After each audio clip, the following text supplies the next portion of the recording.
Carpet चालू आहे इथं आणि आजच्या आज होऊन जाईल ते.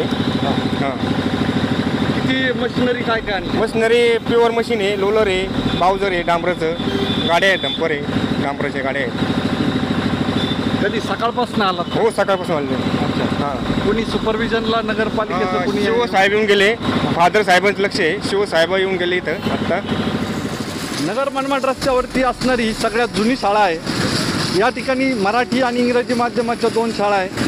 गेल्या काही दिवसापूर्वी या नगर मनमाड रस्त्यावरचे स्पीड ब्रेकर काढण्यात आले होते, परंतु नामदार राधाकृष्ण विखे पाटील आणि माजी खासदार डॉक्टर सुजयदादा विखे पाटील यांच्या प्रयत्नातून या ठिकाणी आज स्पीड ब्रेकरसुद्धा या रस्त्यावरती बसवण्यात येणार आहेत. स्पीड ब्रेकर बसवणार आहेत का? स्पीड ब्रेकर बसवणार आहे. अच्छा.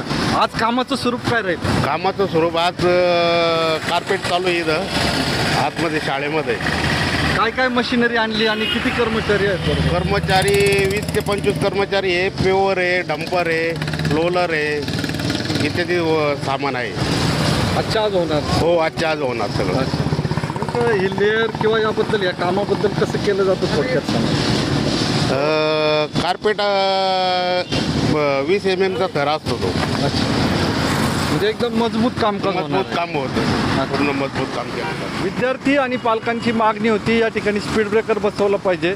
आज नगर मनमाड रस्त्यावरती या 2 शाळांच्या समोर असणारा हा स्पीड ब्रेकर नामदार राधाकृष्ण विखे पाटील यांच्या प्रयत्नातून आणि खासदार डॉक्टर सुजयदादा विखे पाटील यांच्या मार्गदर्शनामध्ये ही पालक आणि विद्यार्थ्यांची मागणी पूर्ण होत आहे. अमोल भोसलेसह प्राध्यापक doctor Jayant Gaikwad, godfather media, राहता नगर मनमाड रोड.